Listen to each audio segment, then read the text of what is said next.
How's it going, everybody? Today we're going to tie the Flatt Bottom Girl. Hook is on my website, FBG size number 6. For the tail, you're going to need some squirrel tail. You're going to need some crystal flash in red. You're going to need some rubber legs. Colors are suggestive. These are the colors I've found that work best for me. For the body, starting the body, you're going to need some type of soft hackle. I'm going to go with olive today. We'll go to this flat diamond braid. Then we got the dumbbell eyes that are on my website. Size medium, they're 4.6. Thread, we're going to be using Ultra UTC 140 denier fluorescent orange for the body. For that deer hair head, we're going to be using Vivus 200 denier gel spun. And then the other set of rubber legs that I have are actually bass skirts. I'm sure I might make some bass fishermen mad with that, but it's okay. Without further ado, we're going to start tying on this bad boy. So we don't want to start at the front because this hook eye is small. You can tell it's a small hook eye. We don't want to crowd that eye. We're going to start about a third of the way behind that. Just build up a little bit of something for the materials to bind to. Go just to where it starts to bend, and you're going to build a little bit of a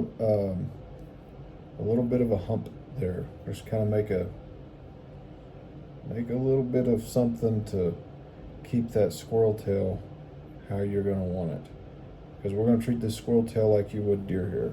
We're going to chop off a little piece of this squirrel tail here. We'll get about half of a pencil of squirrel tail.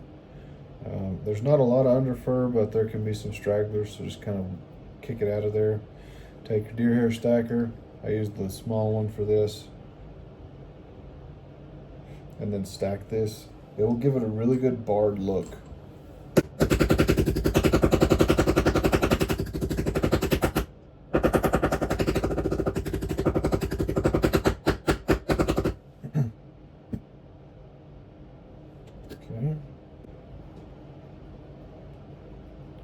Flick out all the extras that you don't want.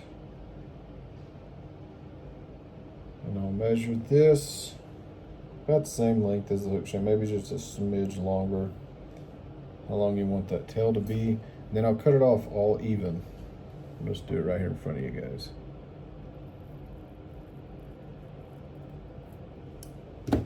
All right, so before I start this, I didn't say this part, but I spun my thread to make it tight and round, and in front of that little hump that you built, you're going to take 3 loose wraps,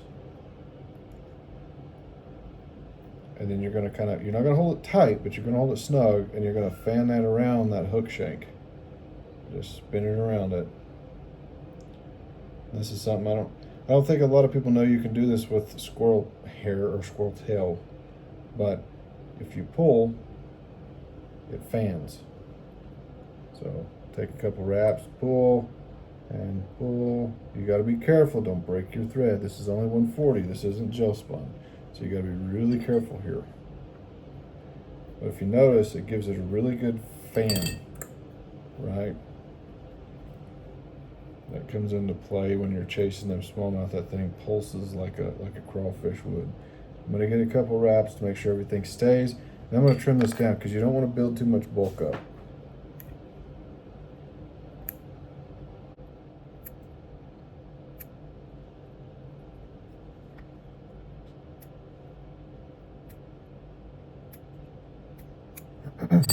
Then once that is trimmed how I want it, I'm going to spin that thread back out to where it flattens out so it covers this and holds it all down. Just get all this covered with thread. We're good. All right, now we're going to come back with, we're going to pull out any excess if we can pull it out. If not, we're good. Now we're going to come back with our crystal flash.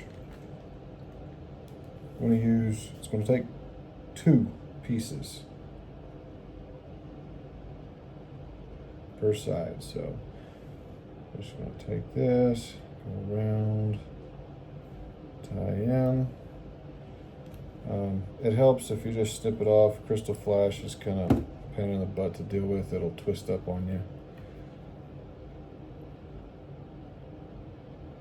And you want these tied in on the sides. You don't want them on top, on bottom, twisted up. You want them on the sides.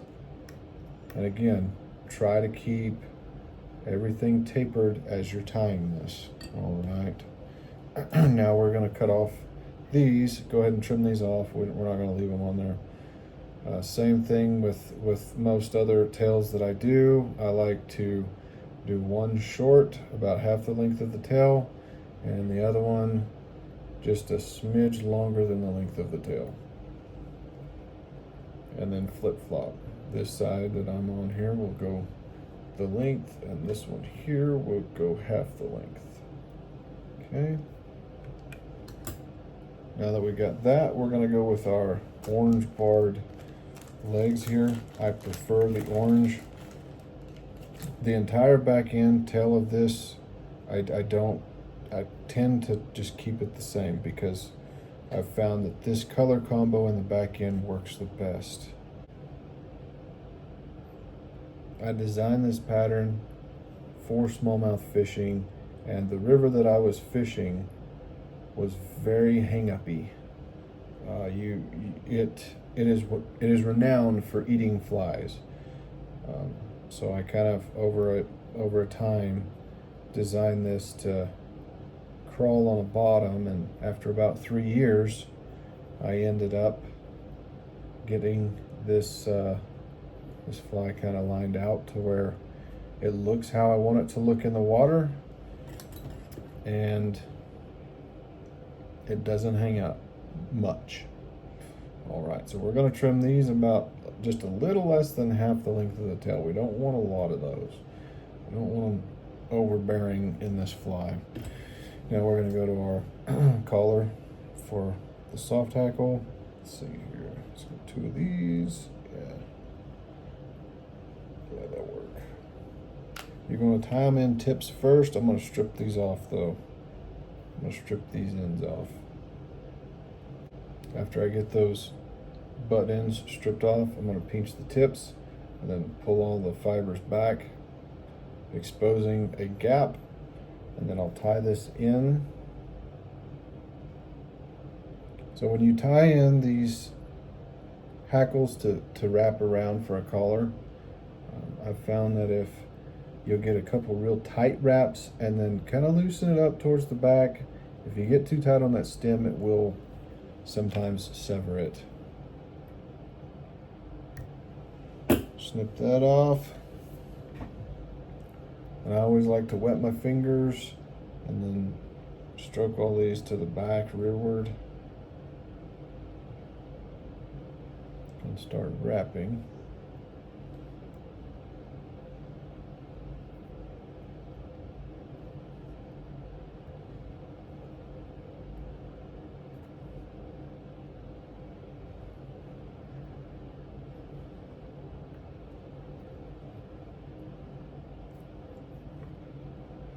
If you notice, I just spun my thread there. That's so that when I take this wrap right here, it's nice and tight. I do want it to bind up the stem now because I'm not going to sever that stem with this thread. Cut it off close. Cover that up as best I can without building any extra bulk. Get right up against it. And now we're going to bring in this mini marabou here. So when you pick these out, you want to get 2 that are similar. See, the shape of these is pretty similar. You know, there's pieces like this. There's pieces that are a little wider. You know, you don't want to mix it up and have a wide one and a thin one. You want to have them both the same, about the same size. We're going to measure this before. I try to make it just a little bit shorter than the tail, maybe a 1/4 inch shorter than that tail, and then I'll strip all the fibers off of it. And once I get one side measured, all I have to do to get the other side is just lay it on there, compare the two, Okay, that's about where it's at. I'm going to strip all these fibers off from there. And then the same with these, you're going to tie them right in the side. You don't want them on the top, on the bottom, you want them right in the side. And you want the base of this flare to be right up against this collar. You want to catch just one or two of the fibers when you tie this in, and it does make a difference. If it slides on you, just pull it back where you want it, tie it in. Same thing for the other side.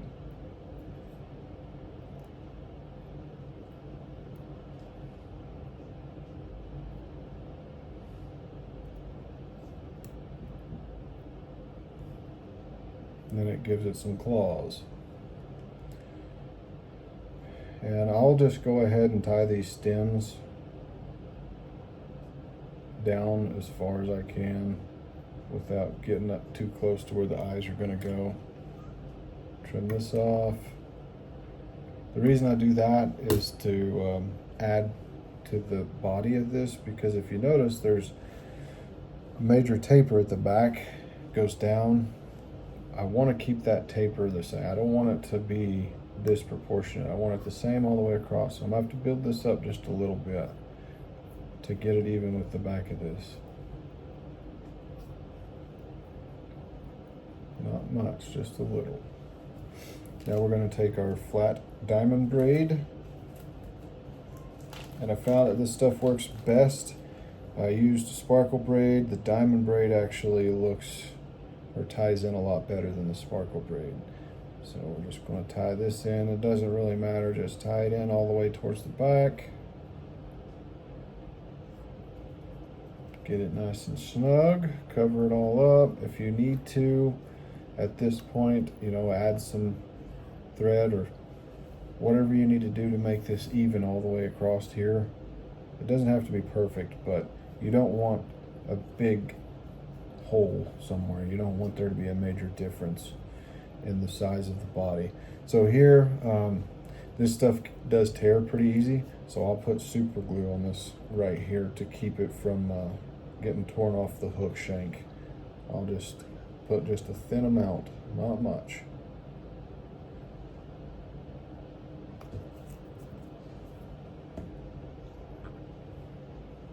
And then we just wrap it around. This flat diamond braid will lay flat on the hook here, so it's easy to wrap. You can overlap them if you need to kind of compensate if you've got any uneven spots. And I'm going to go to about, what is that, about 3/8 of an inch away from the hook eye. Get 3 wraps behind, cinch, a couple wraps in front, cut it off as close as I can. All right, now we're going to tie in our dumbbell eyes. This is one of the determining factors of how well this fly crawls on the bottom without hanging up. I tie these hook eyes on top of the hook shank, opposite side of the hook point. How I came about discovering this, I had actually tied some of Kelly Gallup's sex dungeons, and I didn't have the proper wire for the articulation shank. I hooked a fish and it tore the back end off of the fly. I'm out smallmouth fishing with some zonker flies. I don't know, they were just some stuff I tied with some dumbbell eyes, and I ran out of them. I broke them all off. They kept hanging in the rocks in that river, and I still had that front half of that sex dungeon there, and that marabou was there. I thought, you know what, this stuff is really flowy, it moves well, I'm going to try this. So I tied it on, and from there I just started modifying and adjusting and changing things, and led me to what we have here, well, almost have here today, which is the Flatt Bottom Girl. So now we're going to tie in some more rubber legs. You can tie whatever color you want in here. doesn't have to be anything particular. Since I'm doing olive, I'm going to stick with orange, and that orange will really pop against that olive.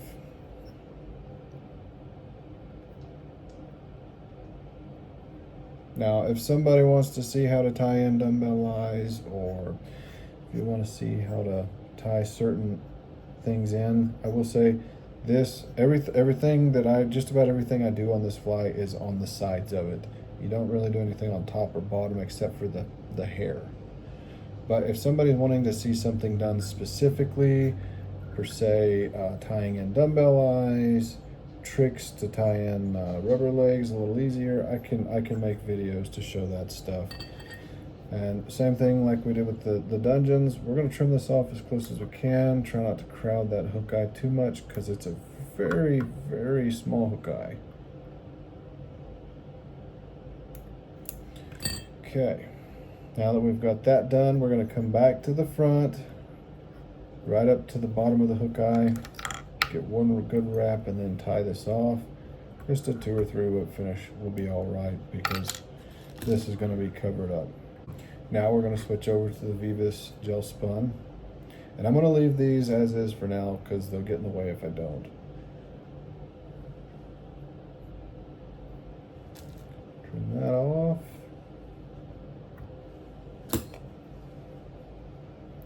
And now we're going to get a collar. Since I'm doing olive, I don't know, we'll probably just stick with a completely olive head. This pattern can cover a multitude of bugs or creatures in the river. One thing it can be is a pollywog. If you don't know what that is, a tadpole, a frog baby. It can cover a sculpin or small bait fish that kind of scurry on the bottom, such as darters, log perch. And its main pattern or main thing that I tie this to mimic is a crawfish, crayfish, crawdad. If you're from the Midwest where I'm from, they're crawdads. So I'm going to cut off a chunk about the size of a Sharpie and stack it tips down. I'm going to get all the underfur out first though. Once I get all that underfur out, I'm going to get this big old anadromous hair stacker. This thing's very large. It's big. I've got big fingers. You could stick a spool of thread in it. All right, we're going to put this in here, tips down, stack it real good. Shouldn't take very long to get it. A couple little bounces, get them all even. Pinch the tips. And then I'm going to measure this out. I want these tips to just come back to about the bar, but that's as far back as you want those tips to be on this fly. I'm going to measure it. Okay, that's where I want it. I'm going to pinch it where I need to. Then slip my fingers down on here and catch it.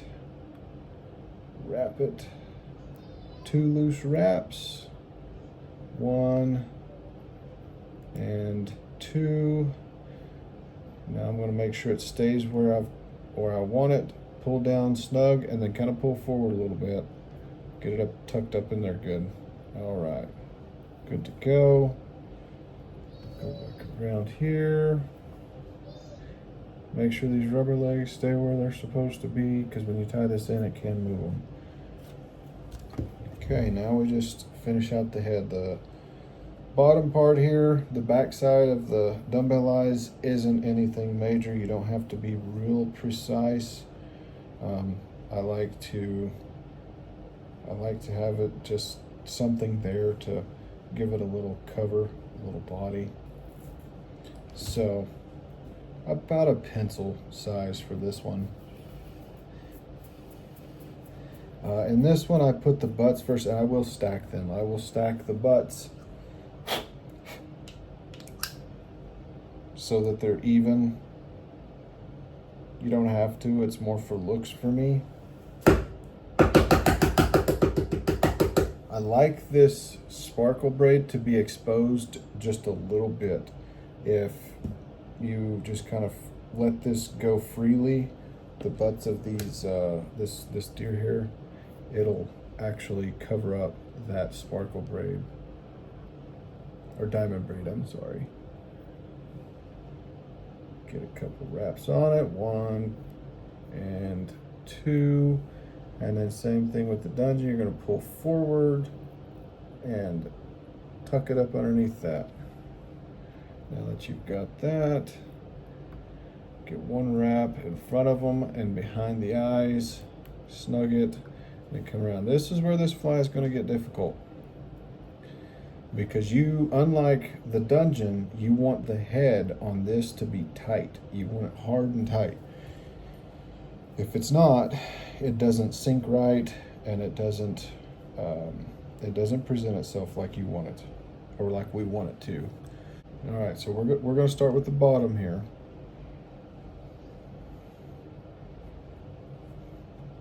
And this one is just shy of the thickness of a Sharpie. Again, at your own discretion. Different size of hooks means different size of stacks of hair. All right, so just a smidge smaller than the size of a Sharpie on this stack. I'm going to lay it in between those dumbbell eyes, pinch it, and then wrap it. You might use a thicker one, you might use a thinner stack. It just depends on what you got going on right there at the eyes. It'll be different for different size hooks and dumbbell eyes. So we're gonna get 2 loose wraps. It's okay if you trap some on the top, it's not a big deal. And before I cinch this, I'm gonna pinch in the front. As I pull down, I'm gonna make sure it slips underneath the dumbbell eyes going rearward, all right? Because if it goes too far forward, you'll crowd that hook eye. You just barely want that hook eye exposed. All right, okay, so we're gonna set this aside. Now we're gonna get about the same size of the stack there, and just about a Sharpie. All right, so I tie these in with the butts forward so that it gives it more flare. And when I trim it, it trims a lot easier. So same thing we just did. 2 loose wraps. Not that loose. You don't want them so loose that the thread's going wherever it wants, but you want control of it. You want it to go where you want it to go. All right, there we go. You want to get these wraps close to those dumbbell eyes. And when you pull at about a 45-degree angle, down and back. And then once you get that, kind of wiggle around, find your hook eye. You will not be able to pack this. This is not something you can pack. So what you've got is what you've got. So you'll split it and you'll come around, catch that hook eye, get 1 wrap around it there, snug. And I like to spin this before I start tying my knots. Find your half hitch tool, whatever one you use. I've got a couple here. I'm trying to figure out which one's which for what. I just got them the other day. That'll work. And then pull. Actually, no, that one won't work. That's not big enough. This one is. All right, there we go. There's 1, and then I do a double half hitch. There's 2. And then I do 2 more single half hitches after that double. 1 and 2.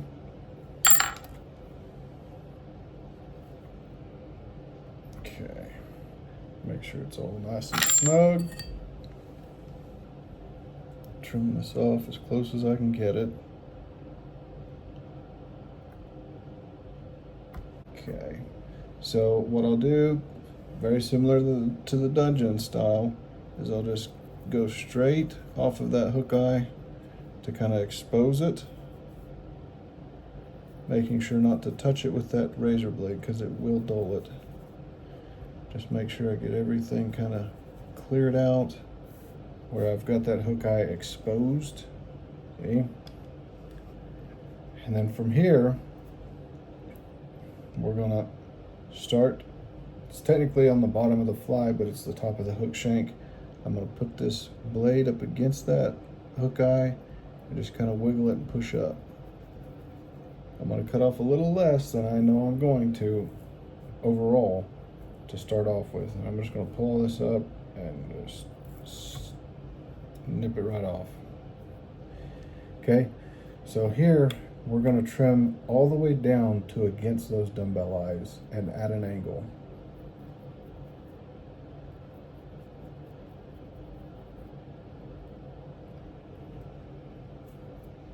Okay. And once you get that behind the dumbbell eyes, you're gonna cut at an angle on either side of that. Just a slight angle, not much. So it comes up, it's flat, and then it goes down on the other side. Now to finish off this, we're gonna trim this as close as we can to those dumbbell eyes without nicking them and dulling my blade. Just take off a little bit at a time and you'll eventually get there. So this is kind of the key factor in this fly that keeps it from hanging up so much,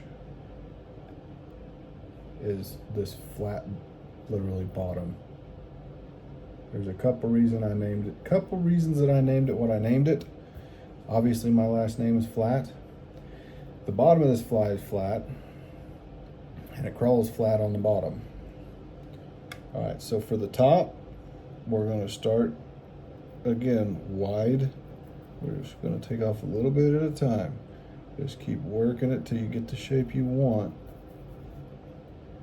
Just keep that angle, keep trimming at that, off that hook eye and up.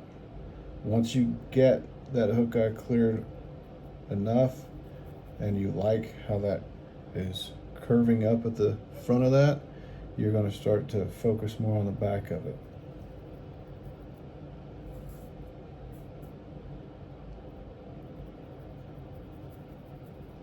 And be aware, don't get into your collar here, and be really careful because your hook point is up. Your hook point is in that collar. So you don't want to get too hasty and, get yourself with that hook point. Be careful. I found if I just kind of comb everything to the side, from the middle, I don't ever hardly get that hook point.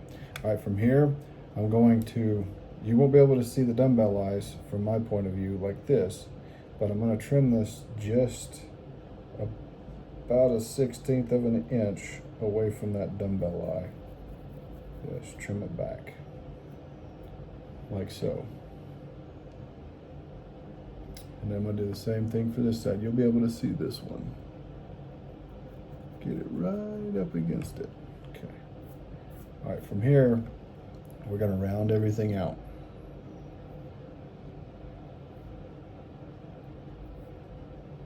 We don't want a real big bulky head on this.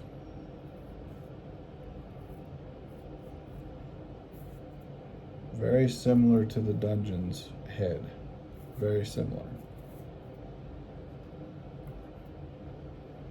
Okay, that side's good. Come back over here.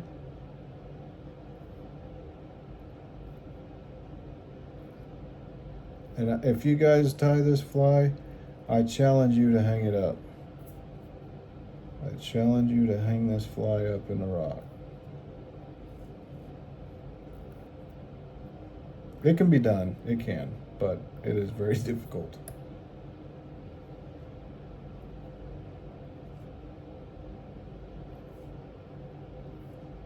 Okay. Looks good, looks good. Now we're going to take these little black curved anadromous scissors and trim out the eyes.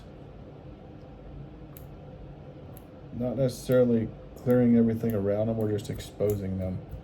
So you notice this eye here has kind of got some hair around it. That one's clear now.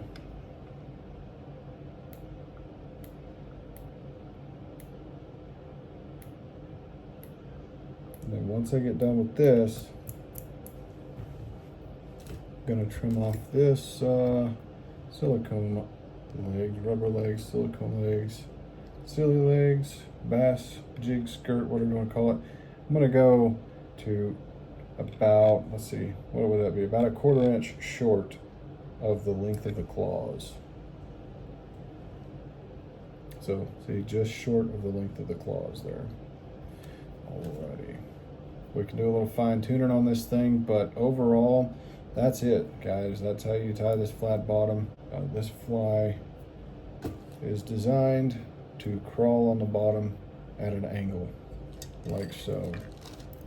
I do have a video somewhere I'm going to try to post along in this clip, but it should ride like this in the water and just kind of crawl, and will crawl over stuff if you hit it because of that flat front on it there.